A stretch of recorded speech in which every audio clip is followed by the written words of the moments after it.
E aí galera, tudo bem? Então vamos para mais um vídeo aqui do canal. Essa semana eu tive que fazer um projeto bem interessante e eu queria compartilhar um pouquinho do que eu desenvolvi aqui.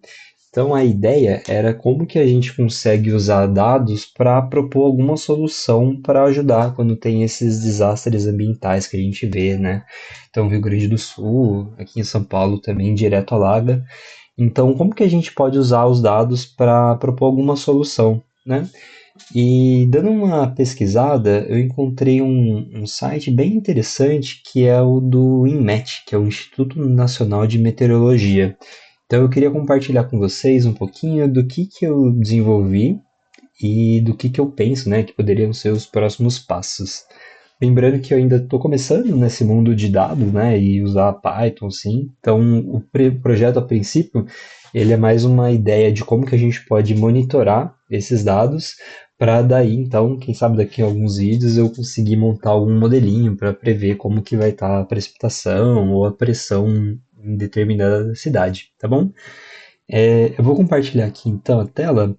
Então, basicamente, os dados que eu estou comentando, eles vieram do INMET, que é esse Instituto Nacional de Meteorologia, aqui do Ministério da Agricultura, e pelo que eu entendi, eles fazem diversas medições aqui, então temperatura, umidade, precipitação. Então, eles têm várias informações bem legais. E aqui, mais especificamente, eles têm uma seção de dados históricos onde eles conseguem disponibilizar aqui para gente por ano diversas cidades, né, com as marcações ali de como que foi a precipitação naquela hora, como que estava a pressão, temperatura, enfim.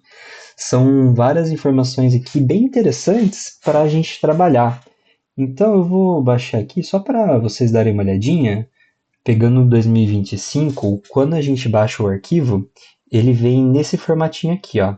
É uma pasta e dentro dessa pasta ele vai ter várias cidades, né? E aqui eu vou abrir uma para a gente testar. Ó, vou abrir Brasília. E aí, como que ele está estruturado? As primeiras colunas aqui, as primeiras linhas aqui do nosso data frame, da nossa planilha, né? Por enquanto, ela tem algumas informações sobre aquela estação de medição. E para a gente, né, que vai trabalhar com o Pandas, acaba ficando muito complicado da gente tratar isso. Então, o primeiro desafio que eu encontrei aqui fazendo esse projeto foi como transformar esses metadados aqui de cada cidade em um formato que fosse mais fácil para ler depois, né? Mas seguindo aqui, então a gente tem quebrado por dia e por hora do dia aqui diversas informações. Então a gente tem a precipitação, que é basicamente se choveu ou não. A gente tem a pressão, a gente tem a pressão máxima da última hora, tem a radiação global, né? Então quanta luz assim aquela área está recebendo. Então bem interessante. Temperatura do ar no bulbo seco, acho que é alguma coisa relacionada com o termômetro mesmo, né? Aí seguindo a gente tem a temperatura no ponto de orvalho, enfim, tem vários tipos aqui de informações. Eu não conheço todas assim, então se alguém quiser explicar depois seria muito bom. Mas, resumidamente, o desafio era como que eu vou conseguir juntar todos esses dados aqui de várias cidades e de vários anos numa única base para eu trabalhar. Então, o projetinho eu comecei baixando todos os dados aqui. Então, eu baixei 2010 até 2014, que era os anos mais próximos assim, né, para a gente ter alguma base. E 2025 ainda não trabalhei porque ainda tem parcial, então eu preferi trazer só os anos fechados. E aqui, para cada ano, então, a gente tem vários arquivos aqui, né? E todos naquele formato que vocês viram, né? Então, por dia, por hora e aquele monte de coluna. Então, para começar aqui, eu criei um script que ele vai ter a função de juntar todos esses arquivos em um só. E aqui eu chamei ele de ETL. E o que ele está fazendo, né? Basicamente, Aqui eu configurei essa biblioteca de log para ir colocando os registros, né, toda vez que ele fosse começar a rodar um ano, né? Então aqui eu coloquei alguns diretórios, eu criei uma função que ela vai basicamente listar os arquivos que tem dentro de uma pasta, né? Aí uma funçãozinha aqui para normalizar os campos, né? Então retirar espaços, retirar algum acento que tenha, né? Para ficar mais fácil da gente trabalhar ali na nossa base. E aí começa o projeto na prática mesmo. Então, eu chamei essa função listar arquivos porque ela vai olhar dentro aqui da nossa pastinha aqui do RAW, que são os nossos dados brutos, ela vai listar todas as pastas. Então aqui eu vou ter de 2010 até 2024. A partir disso, ele vai ter então uma listinha ordenada aqui dos anos, e aí a gente já começa falando aqui todos os anos disponíveis. Seguindo, para cada ano daquela lista, eu vou rodar um for aqui que basicamente eu vou colocar uma lista vazia aqui a princípio do data frame do ano e depois eu vou ler cada arquivo de cada ano, certo? Então, por exemplo, a primeira vez que ele entrar nesse for, eu vou rodar 2010. E dentro de 2010, ele vai rodar cada arquivo. E aí começa a parte interessante. Para pegar aqueles dados que estavam bem no comecinho da nossa tabela, eu criei aqui um dicionário chamado metadata, que ele vai ter a função de passar, né, 8 linhas, ou seja, a gente tinha visto aqui que os nossos dados, as primeiras 8 linhas, são essas informações de região, estado, código, entre outras, né? Então, essa primeira parte tem a função de pegar isso, colocar dentro desse metadata, e aí eu faço um tratamento porque em um determinado ano eles colocaram uma interrogação no lugar do A com um tio, né? Então ele virava régio quando a gente fazia a normalização. Então, quando era régio, eu falava que era região só para conseguir fazer essa tratativa. E aqui também, né, da mesma forma no estação, quando vinha com o ão, sim, ele dava uma travadinha. Então eu forço aqui para ele sempre trazer do jeito que eu preciso, certo? E aí sim, agora que eu já tenho os metadados de cada arquivo, aí eu começo a trabalhar com a tabela em si.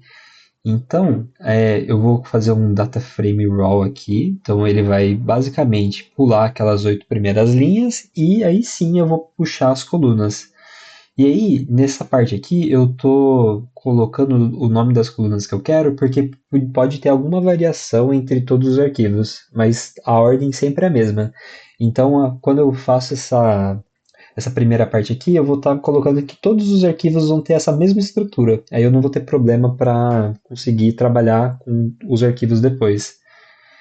Legal? Aí, seguindo aqui, eu só renomei aqui, eu só transformo aqui essa data no formato datetime mesmo, para conseguir trabalhar com as horas dentro do Pandas.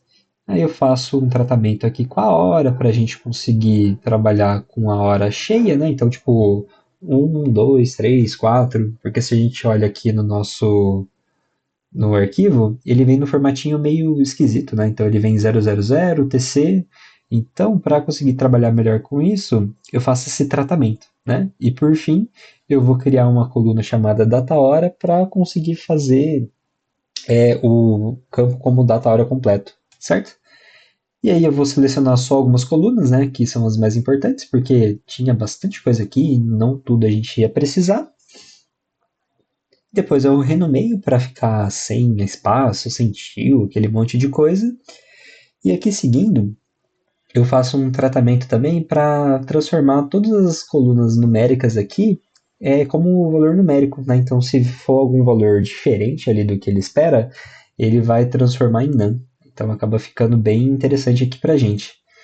Seguindo aqui, a gente tem algumas tratativas para transformar a latitude e longitude com o ponto, né, para conseguir identificar certo ali o local.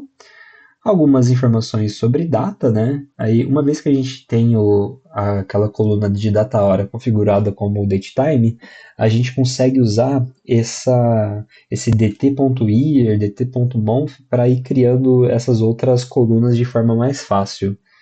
E aí, para fechar, eu crio aqui o nosso adicionando metadados, que vai ser basicamente pegar aquele dicionário que a gente tinha feito antes e incluir uma coluna mais para cada linha. Então acaba ficando bem interessante, né? Basicamente é isso. E aí no final ele vai estar juntando todos os data frames que a gente tem dentro do ano em um data frame completo daquele ano. E esse data frame eu vou adicionar dentro de um data frame vazio que vai receber todos os anos. Então, como que vai ficar? Eu vou ter um data frame do ano e dentro dele vai ser concatenado todos esses outros data frames. Então, foi a forma que eu encontrei aqui para conseguir trabalhar com esse monte de dados aqui que a gente tem, tá bom? E basicamente é esse o nosso script, tá? Aí no final ele vai estar salvando todos os anos dentro de um arquivo Parquet, porque pelo que eu estava estudando, ele é um formato muito mais leve do que um CSV. E como aqui a gente está brincando com pelo menos uns 5 GB de dados, foi a melhor forma de conseguir abordar isso, tá bom? Maravilha, então esse aqui foi o nosso ETL. E aí, uma coisa interessante aqui que eu estava pegando para a gente dar uma olhadinha, esse processo aqui, ele deu para a gente 66 milhões de linhas. Então, acabou ficando muito pesado para conseguir trabalhar com isso. Então, eu parti aqui depois por uma nova versão do nosso data frame, que foi agrupar, porque a ideia do projeto era conseguir montar um dashboard falando sobre como que estão as informações ali de chuva dentro de algumas regiões. Só que 66 milhões de linhas estava ficando muito pesado. Então eu criei um data frame agrupado. Então como que eu fiz isso? Primeiro eu li aqui aquele nosso arquivo Parquet. Então eu vou rodar aqui com vocês, só para mostrar uma coisinha. Então ele está tão pesado que, apesar de eu ter um computador bom, ele demora bastante para conseguir fazer qualquer coisa em cima desse data frame. Então até ler aqui está demorando um pouquinho. Vamos esperar um pouquinho, acho que ele já vai terminar agora. Ó, então, bem devagar. Ó, rodou. Então, se eu pego, ele está dando 68 milhões de linhas. E isso é muito pesado. Tipo, não dá para rodar praticamente nada assim em tempo ali do navegador para a gente ver o dash. Então, eu comecei a fazer alguns tratamentos, né? O primeiro ponto é que na base, quando vem algum valor faltante, eles colocam menos 9999. Então, para conseguir fazer ali as contas de um jeito mais fair, eu troquei aqui por none, para não interferir ali quando a gente for tirar alguma média. E eu criei um data frame agrupado, que ele vai pegar basicamente as informações mais importantes ali para que eu queria no momento, que é a data, o F e a região, e aqui eu vou calcular como que foi a precipitação total dentro de um dia por região e estado. E aqui fica legal porque aí eu tenho uma visão muito menor do que está acontecendo, tipo, eu não tenho tão micro e eu ainda consigo usar os dados. Então aqui eu trouxe para o nosso estudo a precipitação, a temperatura média, umidade média e pressão média.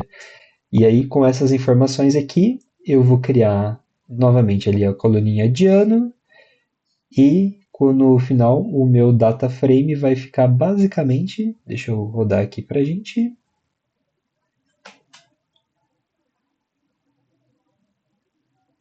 Vou rodar esses dois aqui, vou rodar mais este aqui. E aí, lembrando, né, como eu estou fazendo uma operação direto no meu data frame, ele vai estar procurando em 68 milhões de linhas para conseguir criar essa nova coluna. Então, qualquer coisa que eu precisasse fazer dentro desse data frame, ele ficava muito pesado. Então, a estratégia do agrupado é melhor ainda, porque quando eu for mostrar ali os dados que eu estou construindo aqui nesse estudo, acaba ficando muito melhor com o agrupado, tá bom? Então vou só esperar aqui rodar esse replace para criar o agrupado e mostrar para vocês. Rodou, agora ele já está aqui no agrupado, que eu entendo que vai ser bem mais rapidinho. Ó, rodou, e agora se eu olho o meu agrupado, ele tem essas colunas, então a data, o estado, a região e as métricas que a gente calculou. E se eu olho quantas linhas ele tem, de 168 milhões, agora a gente tem 147. E agora sim já fica mais interessante para a gente conseguir trabalhar. E beleza, então agora eu tenho os dados para conseguir trabalhar. Como que eu consigo visualizar eles da melhor forma? Aqui eu usei o Streamlit para montar um dash bem básico aqui para conseguir ver alguma coisa na tela ali, né?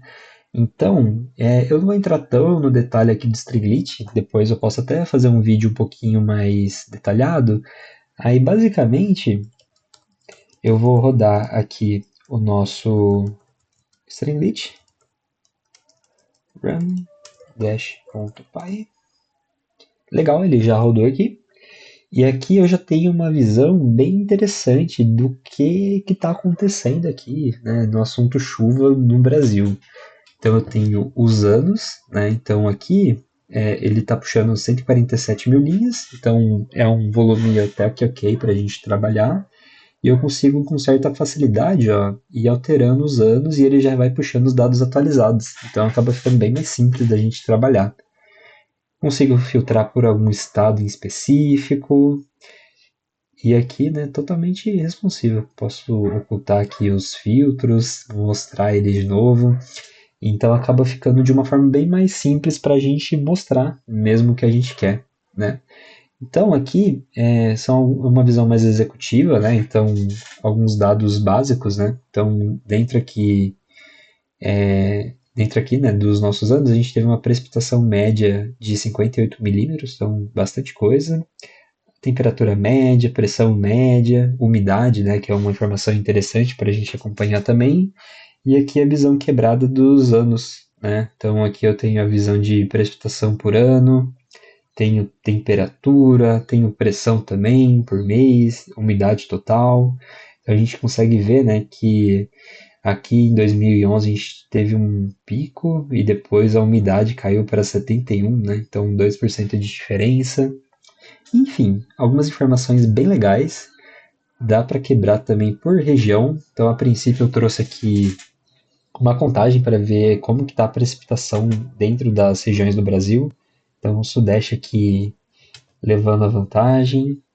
Temos por estado também. Então, Minas Gerais e Rio Grande do Sul aqui bem, bem forte, né? Então é interessante, né? Então, a partir dos dados do InMatch, a gente conseguiu criar esse dashboardzinho que funciona bem. E aí, acho que uma próxima etapa aqui seria como que a gente consegue realmente usar esses dados históricos para prever quando que vai chover, que seria aqui a nossa próxima fase do trabalho. Então, acho que a ideia do vídeo era mostrar um pouco as ferramentas que eu usei para conseguir desenvolver esse trabalho e deixar no radar, né? Um próximo vídeo aprofundando mais ainda. Então acho que é isso, gente. O Streamlit é uma ferramenta bem legal. Então a gente consegue de uma forma bem simples já trazer ali na tela uma forma de mostrar o nosso projeto, né? E não ficar ali só no código sempre. Então é bem interessante. Acho que é isso, o vídeo está ficando bem grande, mas se alguém ficar com alguma dúvida sobre como usar o Streamlit, como foi esse processo para criar o script para juntar todos os dados, manda uma mensagem, aí a gente vai desenrolando, tá bom? Muito obrigado e até o próximo.